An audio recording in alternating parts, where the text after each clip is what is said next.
Hello, everyone. My name is Daniel, and this is the Engineering Success Podcast, episode 10. Now, I know I said on the last episode that we had worked ourselves into weekly episodes, so you also noticed that it's been 2 weeks since the last time I uploaded an episode, so I would just like to first come out and say sorry. I was on vacation last week. I got to go visit some of my family up in Seattle, and the combination of that and all the work related things and trying to get ahead before missing 4 days of 4 days in a row, no, 2 days of work, but being out of town for 4 days, just had to get a bunch of work stuff done and other personal things taken care of. So the podcast kind of fell on the back burner last week. So apologies for that. And then also, we don't have an interview this week. I had one lined up, but we had some personal things come up. So no interview this week, but we have some of our recurring segments coming up. So I'm sure that you'll find that enjoyable as usual.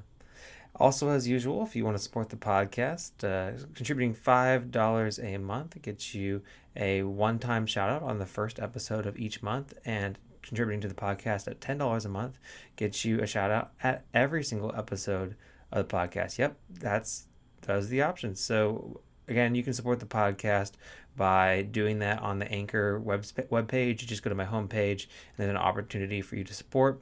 Also, if you want to write into the podcast, you want to write in your own questions to be answered, you can email them to me at engring.success@gmail.com. Or there's an option on my main page where you can actually record a message to me and you can send in your questions that way.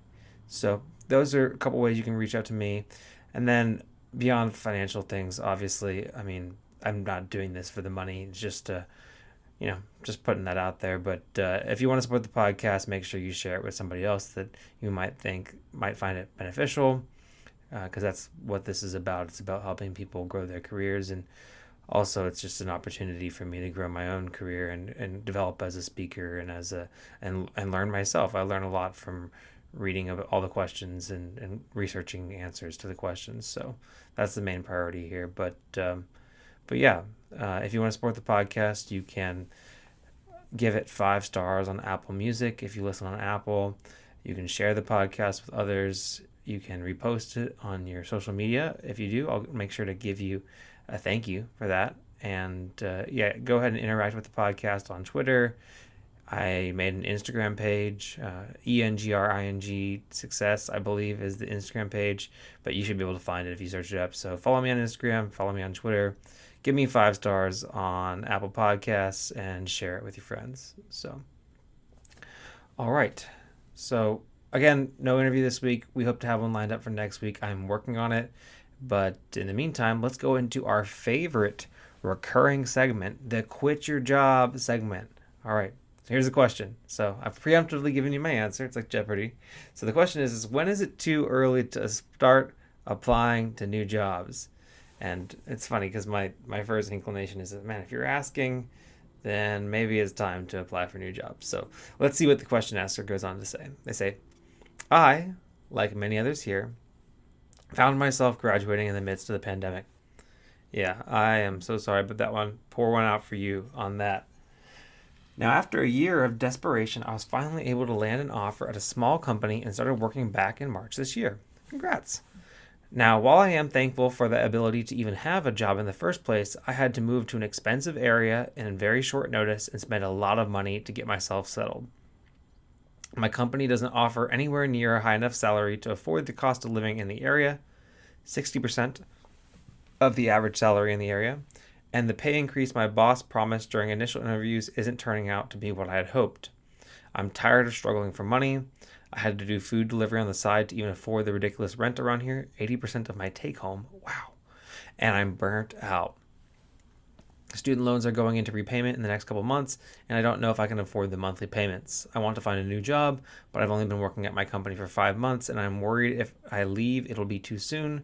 This is my first non-internship job, and I always see people recommend staying at least 1 to 2 years to gain experience.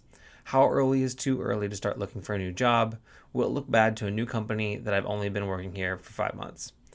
So I found this question on Reddit, and I responded to this person, and I basically said, my take on this is that you've described very legitimate reasons to leave your current employer. It's not compensating you according to what is expected for the area.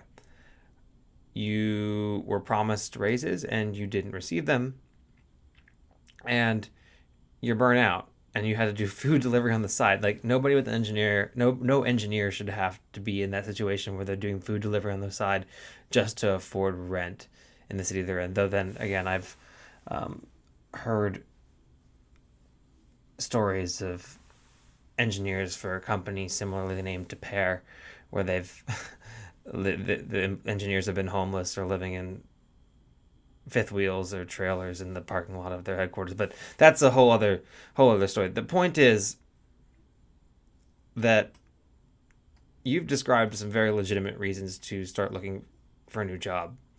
And I personally think that, again, it's not quit your job, but I definitely think that you should start looking for a better job.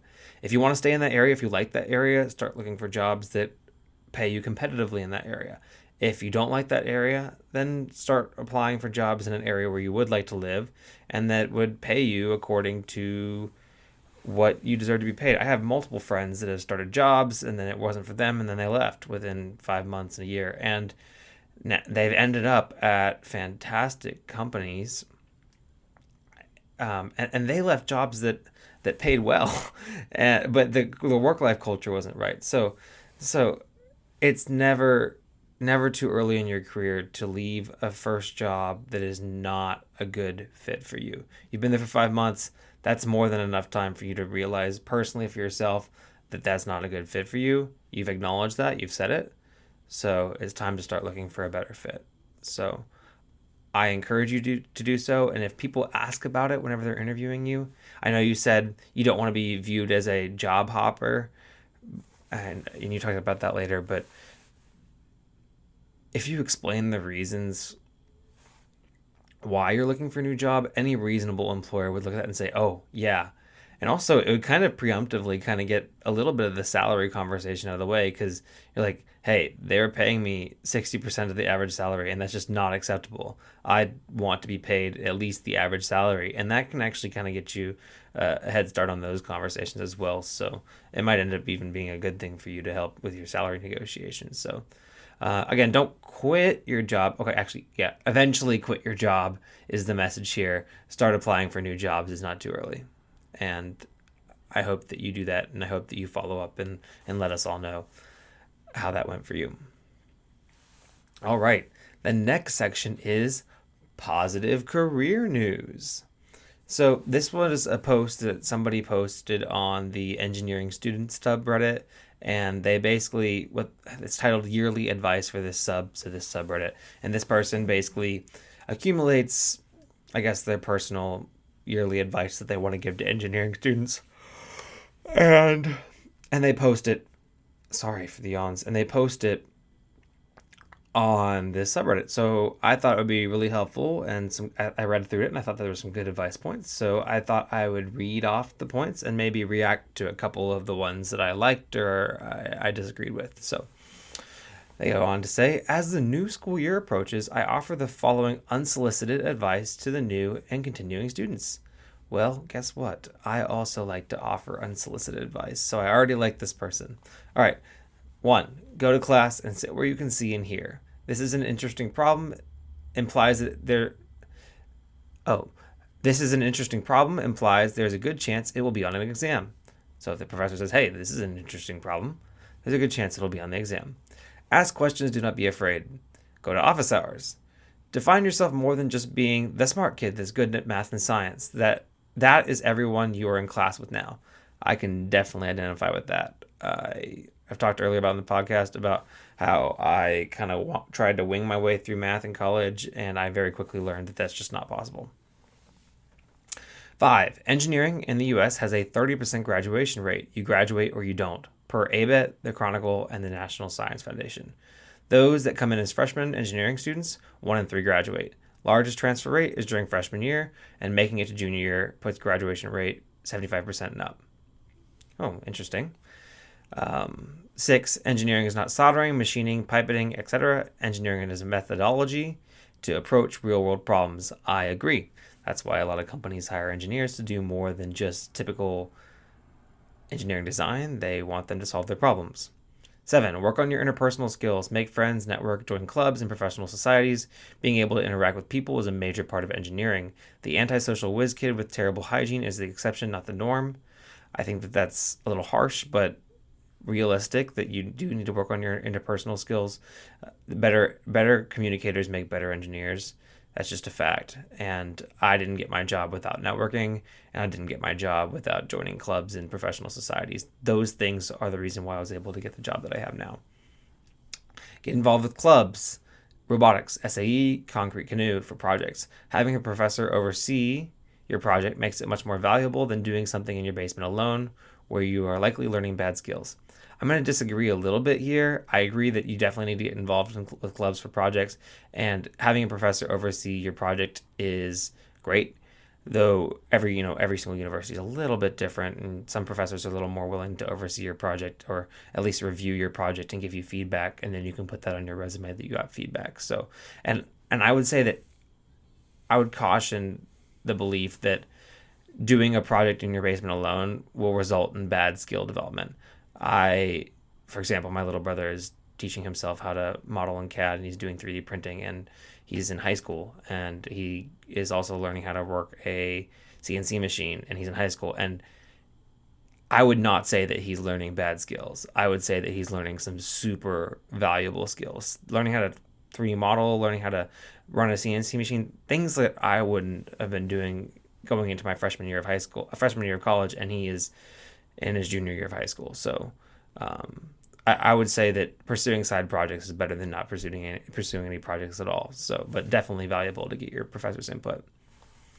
9. Socialize. See networking. Enjoy yourself. Again, the kid spending all of his free time learning Python or building something alone in his room will actually make himself miserable, not employable. If you enjoy learning Python or building something in your room, that can be enjoyable. And yeah, definitely socialize and enjoy yourself. College is 4, 5, 7, 12 years of your life that you ideally don't have to go back to unless you want to pursue a graduate degree. And even then, it's not the same. So undergraduate engineering, undergraduate college in general is a fun time. It's supposed to be a good time. It's a very formative time. And I learned a lot of values. I learned a lot of things in my engineering classes, but I also learned a lot more things.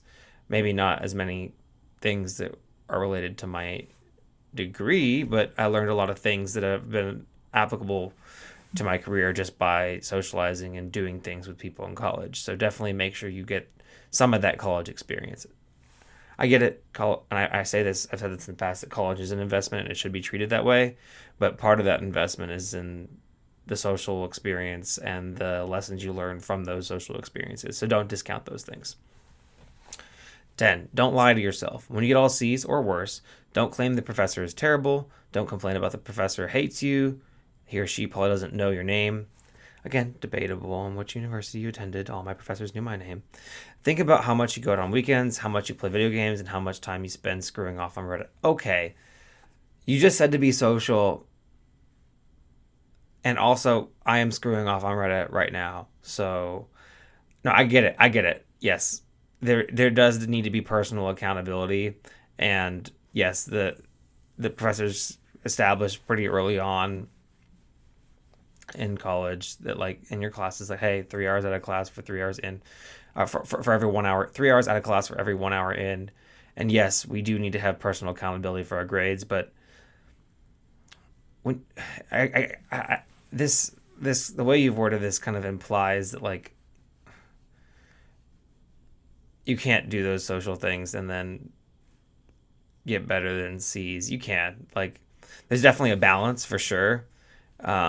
But again, I went out on weekends. I even went out on some weeknights. Don't tell my parents. They're probably listening to this episode. But yeah, I went out on some weeknights, and I had a good time, and I got good grades. But yeah, and if there was a week where I never really put myself in a position where, because of my social life, I was directly impacting my ability to complete my schoolwork or study for an exam. But yeah, I guess I could have studied a little bit longer or did a couple more prep problems sometimes.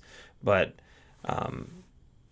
yeah, I get it. Yeah, I guess you can not lie to yourself and hold accountability. But again, I guess it's kind of counterintuitive to the other things that have been said. 11, you can overcome poor grades, but it's very hard. Yes, shoot for that 3.0, 3.25, 3.5, those marks. And if you're above those marks, then you're putting yourself, you can pick which one you're targeting for, but definitely one of those three. And you'll be a good candidate for a job. And then 12, hard work can overcome deficiencies in talent. Plenty of smart students don't do well because they don't put in the effort. Yeah. I'd also like to add to this that hard work and organization and dedication can overcome deficiencies in talent.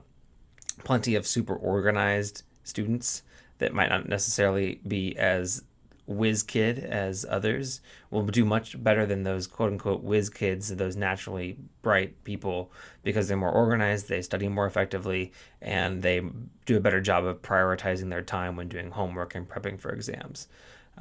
Instead of trying to delve into the deep intricacies of this one little thing, they're able to have an organized study method, and they do really well. And then they go on to say, and finally, remember the following: look to your left, not to your right. Statistically, if you graduate, the people sitting next to you won't. And I get that statistic, but I will say that for me, looking to my left and looking to my right, it is because of the people that sat to my left and my right that I was able to get through my engineering program, and we graduated together, and I'm really proud of that. So, yeah, again, generally good advice. I got a little hung up on a couple little things there, but definitely go to office hours, ask questions, go to class. Good advice there on reading your professors and how they build their problems for their exams. Being realistic about what the graduation rate is. You got to work hard, got to be dedicated, you got to be organized. Take accountability if you don't do well. It's not always the professor's fault, though sometimes it is. But overall, pretty good advice. And I'm hearing it in my voice. I'm going to take a water break, and I'll be right back with the career questions side of the podcast. So thanks.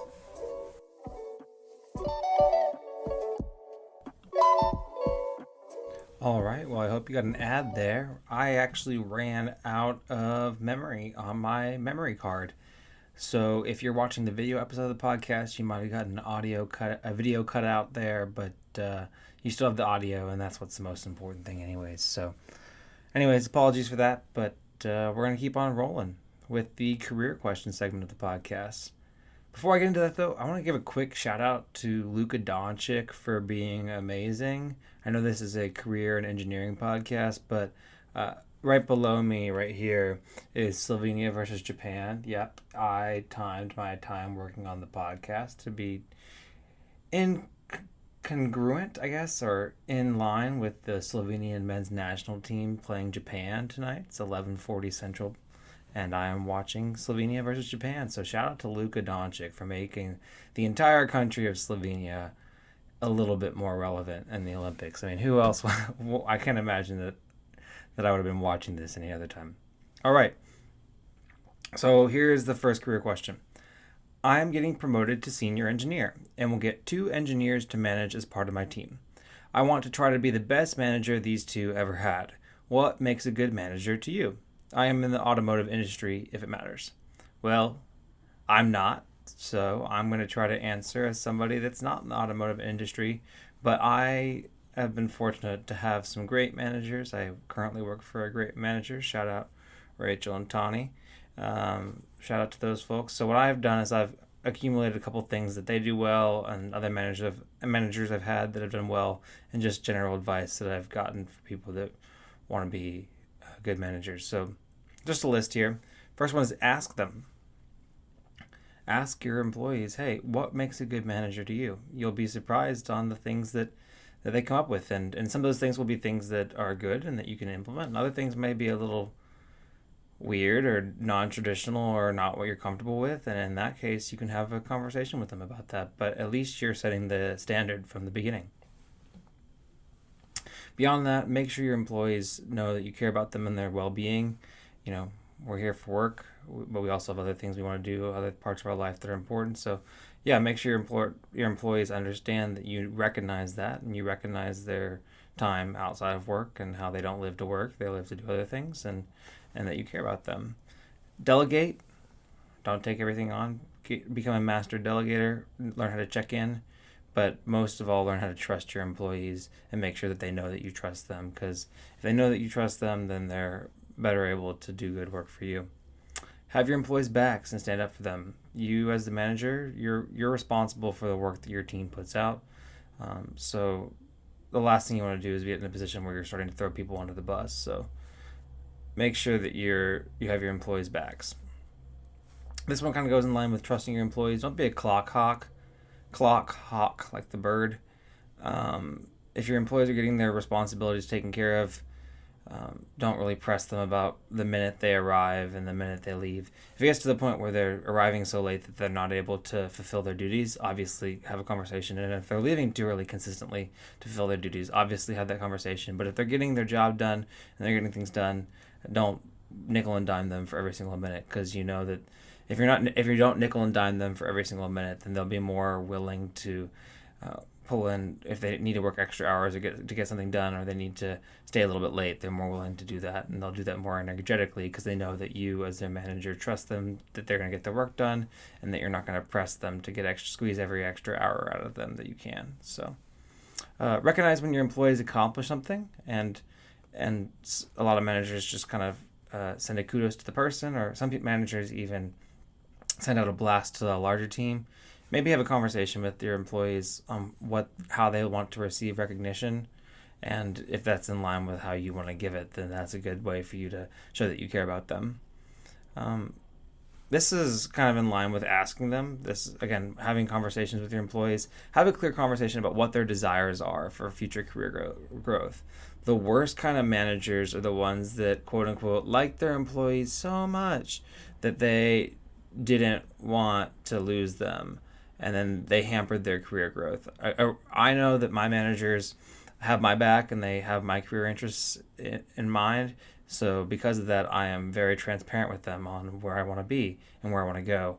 And that will help you out as a manager if you have that transparent conversation with your employees, that you understand that an entry level job is not going to be their entirety of their career, or whatever job they're currently at is not necessarily going to be the entirety of their career. It'll help you out because they'll know that you trust them, and you have their back, and you have their best interest in mind, so they'll be more willing to work hard for you. And on top of that, then you'll also have a good understanding of when they might want to transition into their next role, so you can plan accordingly. On top of that, support their goals to achieve those promotions. So my manager, she showed me how she captured all the kudos that she receives in an email folder, and then she presents it in a certain way in her performance and development review. And I do that now, and I'm really thankful that she showed me that. And because of that, again, I've been able to have really candid conversations with my management and my company, and I think it's a good thing. Have regular one-on-ones with your employees. Again, you only have 2, so you don't necessarily have to schedule them as much, but regularly check in on them, talk about their career life and also their personal life, so that they know that you care about them. This one's in line with clock hawking. If someone has worked a long time, they've worked some overtime, they put in some late hours, and they're salaried, maybe recognize it and send them home a little bit early on a Friday, or give them a little bit of comp time, especially if you know that they have already gotten other responsibilities taken care of. Even if it's less hours than the number of hours that employee put in overtime or put in working late that week, they'll really appreciate that you took the time to recognize and give them a little bit of time back. Next one is also in line with that, and trust. Don't overly question your employees about personal hours or about scheduling vacations. As long as it fits with being able to get their job done. If somebody takes personal time, it's personal, and they'll talk to you about it if they want to. Don't pry into their personal details. I've heard people talk about that with managers, and it's just a massive complaint whenever it happens. And also, if somebody's trying to take vacation and they have the hours for it, and they're going to be able to get their work responsibilities taken care of around it, don't hog them about their vacation. As long as they can get it, as long as it fits, recognize that it's really important for your employees to get vacation, and don't belabor them for taking vacation. Encourage them to take vacation and take time, because then once they've taken that time, they'll be more refreshed and they'll be a better contributor when they get back. Be reasonable about questions. So your employees are gonna probably have a lot of questions for you. So the thing that what I appreciate is somebody establishing that they will answer my questions, and as long as I'm not asking the same ones over and over and over again, that they'll answer my questions. And that's kind of the line that I recommend drawing if you're a manager, as somebody that's been on the other side of that coin. This one goes along with career growth. Connect them with as many people as you can within your organization that can help them achieve their goals. My managers have done a great job of doing that for me, and I really appreciate it. And it's definitely going to help with my career growth, and I'm very thankful to them for that. Recognize that your employees are going to make mistakes, and whenever they do, stand up for them. Again, don't throw them under the bus. Nobody's perfect. Nobody's perfect. Shout out The Office. But yeah, nobody's perfect. Stand up for your employees and recognize they're going to make mistakes. And lastly, continue to carry on in this desire that you have. Obviously, you wrote into Reddit, you wrote in this question about how to be a good manager. Continue keeping that mentality that you can always be a better manager, and that you can be and trying to learn how to be a good manager, and you will continue to be a great manager or continue to grow into being a better and better manager. So I shout out to you for reaching out about this, and I know that your employees that you're going to be supervising are fortunate to have somebody that is so intentional and cares so much about being a good manager for them. So best of luck to you. All right, next question. Is getting my civil EIT pigeonholing me into a career in civil? My dream is to work in aerospace. It's what my degree was in and my dream career. I ended up in a mechanical position doing R&D for a small security company after school. And after 3 years, my company is asking me to get an EIT so I can complete wind loading calculations for RPE. I also still do mechanical R&D, so my position would deal with both, but for a resume career standpoint, the civil EIT and eventually PE will stand out far more than my other projects. As a hiring manager for other engineering fields, if an applicant has a civil PE, would you discard it? Would it be marginally impressive? So I'm going to focus in first on the civil EIT question. So regardless of what FE exam, which is the exam that's required along with an engineering degree to be considered a EIT, engineering training, regardless of what FE exam you take, you are just considered an EIT, an engineering training. It's not until after you've had experience under a licensed professional engineer in some discipline, and then you decide to take the professional engineering exam in whatever discipline, then are you quote unquote pigeonholed into a PE in a specific discipline.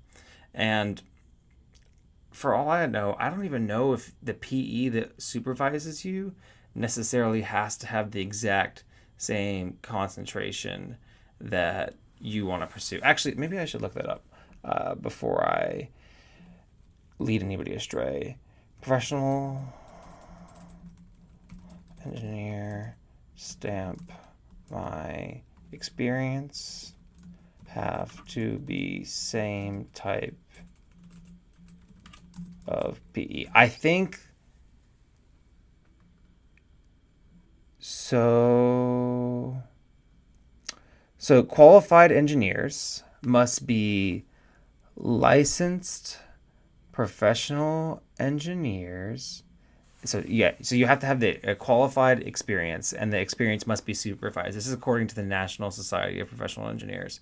And generally, that experience under those engineers must be under licensed professional engineers. But National Science NSPE doesn't really specify which branch of engineering that those people that you work under have to be in order for you to become a professional engineer. So maybe I guess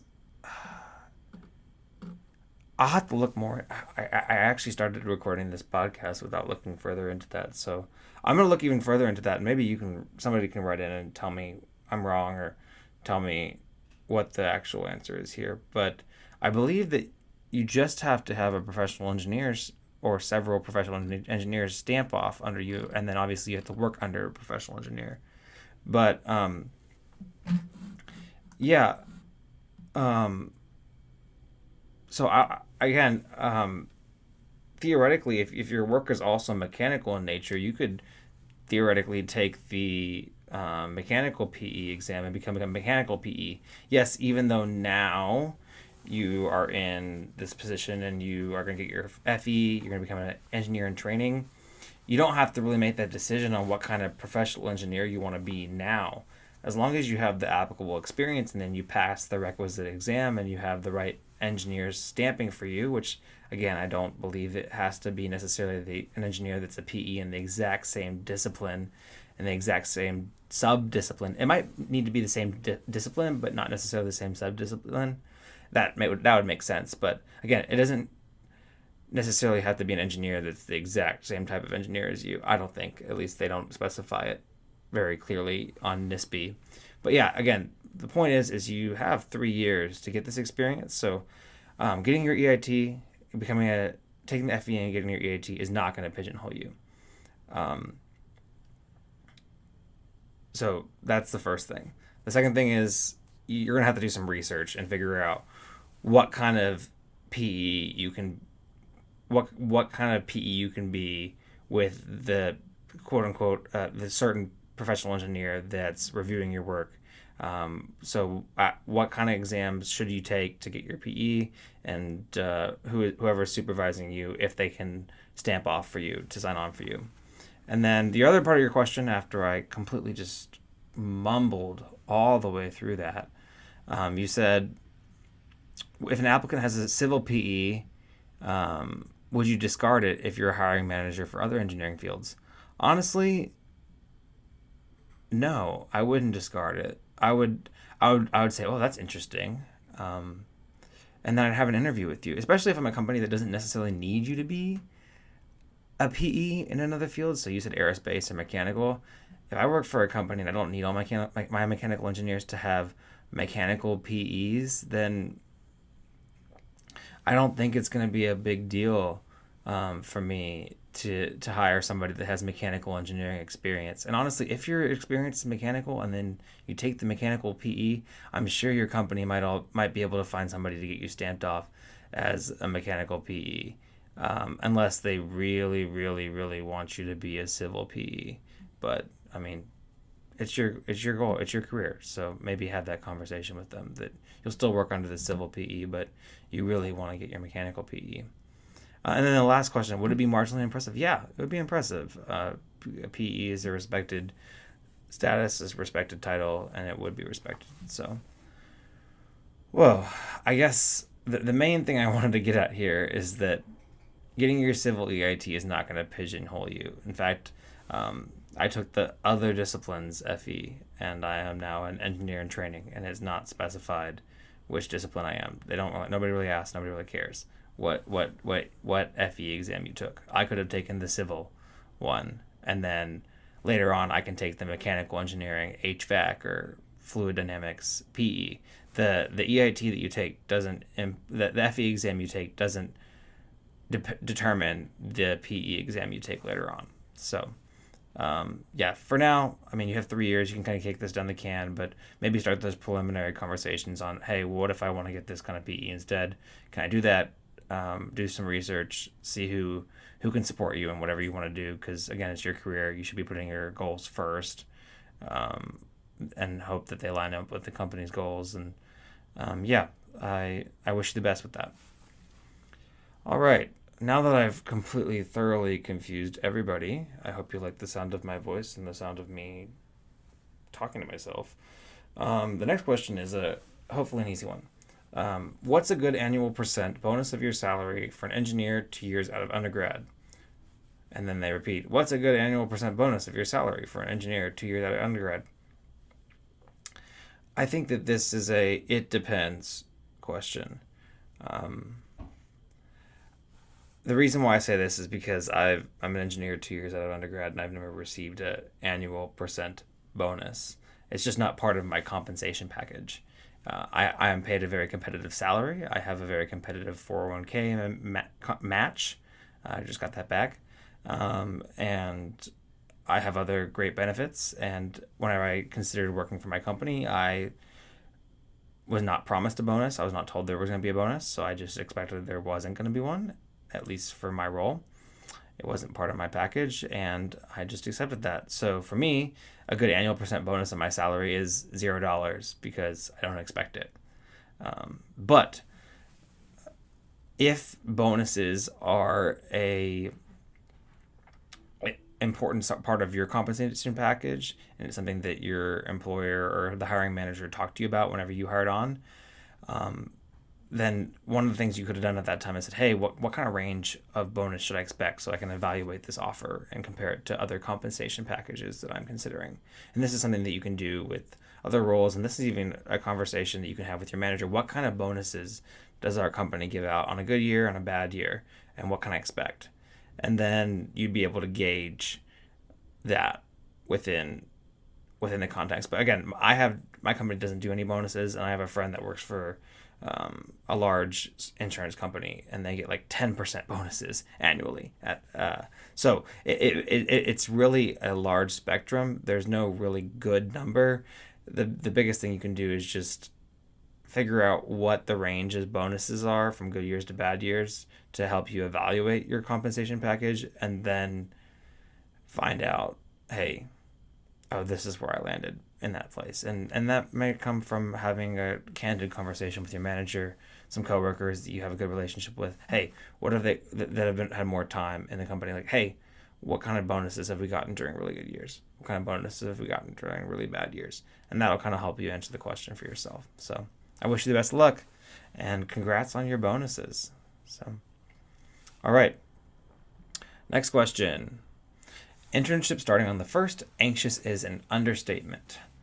As the title says, I'm starting a software engineering internship on the 1st, and I'm nervous as all hell. In my country, opportunities are scarce if you don't have connections, which I don't. It isn't even a competitive, just really low in number, and mostly reserved to 4th and 5th years, while I just finished my 2nd. However, I managed to land an internship in this very small startup, and I'm worried I'll F it up because I'm stupid or I don't know enough about the tech stack they're using. I've been biting my nails endlessly because I want to get a work sponsor visa as soon as I graduate, and I probably won't be able to do that without internships or work experience to carry me.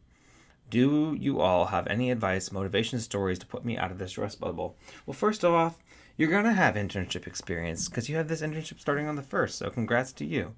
That's going to really help set you up really well for getting a job and getting a work visa whenever you graduate. So congrats. Along that note, internship. This is an internship. You are a student. You finished your 2nd year. The company that hired you looked at your resume, and they probably interviewed you, likely, if they know what they're doing. So they know that you're a student that just finished your 2nd year. And they know that you're not going to know everything. For example, I graduated, had a whole engineering degree, and it took like 6 months before I was really able to contribute. And internship programs are not too much longer than 6 weeks. So obviously they know that you're not going to be able to really, really dig in and do a lot of contributing. They know that you're there to learn, and partially they're there probably to get a little bit out of you, but also advertise their company to you and evaluate if you would be a good fit for the company after you graduate. With that in mind, understand that they don't expect that if they're a good company that has a good internship program, they don't expect you to be a high-level contributor and know everything for the very beginning. Not just tech stack, but like corporate functions and workflows are different at every single company, and being able to pick that up being able to pick that up alone during the duration of your internship would be an impressive thing for you to do. So that's just a little context. They're not going to expect you to know how to do everything. What they are going to expect you to do is know how to do the things that you put on your resume, have the desire to learn. So if you don't know something, do the groundwork, the necessary work in the background to set yourself up to learn those things. and do give your best and keep that learning mentality that you have had as a student and that you've been cultivating as a student, and combine that with a little bit of positivity, and I'm sure you'll do great. That's what I did. That's the approach that I had towards my internship, and other people that did that even better than me had great experiences at their internships. So first of all, congratulations to you for getting the internship. It's going to definitely put you in a good position to have a great resume and maybe get future internships before you graduate. And then I wish you the best of luck with finishing your internship, your degree program, and eventually getting your work visa when you graduate. So I wish you the best of luck. Congratulations. And I look forward to seeing the follow up from this about how great your first week at your internship went. All right. And the last question for this podcast. It's titled On Knowledge and Efficiency. They go on to say, I do not want to offend anyone with my questions. Thank you. I only have a few doubts because I am a newbie in this life and I want to start learning. Shout out to you for learning. When it comes to work, what difference does a graduate from an average university have compared to a prestigious university? All right. I'm gonna drink some water before I talk about this one because I have some words to say. Does the one from the prestigious university know more, or is it more effective? In the average university, they teach you, do you know what you need? And if we compare someone who studied at a university in Mexico with someone that studied at a university in the US, do they teach what is necessary in the one in Mexico? So I'm going to answer this one from the perspective of engineering, and I'm going to answer that last question first.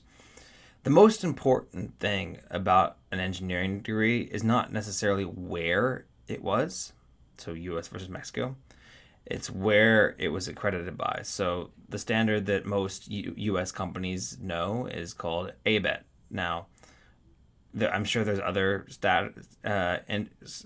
organizations that certify engineering programs, but the one I'm most familiar with is ABET. So if we compare somebody who studied at an ABET accredited university in Mexico with somebody who studied at an ABET accredited university in the US, both of them were taught the same basic things that were mandated to their universities by the ABET accreditation agency. The ABET facilitates the things that need to be taught in engineering. So they're the same. Other than maybe there might be some language barriers or other barriers. So keep that in mind. But not really, because people, no, actually don't keep that in mind at all. They're the same. Okay. Next one is, in the average university, do they teach you, do you know what you need? So do they teach you what you need to know? Yes. In the average university, they do teach you what you need to know because they need to be able to do that to keep their accreditation. So again, ABET accredited university, in the average university, they'll teach you what you need to know. Does the one from the prestigious university know more, or is it more effective? My opinion on this is, obviously, you got some great people that come out of prestigious universities. The cream of the crop, they're fantastic, awesome people. And they're going to represent the universities well, and they're going to be great engineers. And they're going to be really well prepared, and they're going to be very effective. And maybe they had some great opportunities, and now they have great networking because of the prestigious university that they went to. They learned a lot, and now they have a great network. But the reality is that a lot of really good, smart, bright engineers don't get into prestigious universities at a high school. I mean, this is what they did at a high school. So just because somebody had a really good high school resume and then also got a little bit of luck of the draw getting into the prestigious university, or had some other connection, or a lot of people they don't have the money to afford attending a prestigious university. So just because somebody went to a prestigious university doesn't mean that they're necessarily better than the person that didn't, because you have a lot of really bright engineers that go to, say, state universities or other smaller private engineering programs.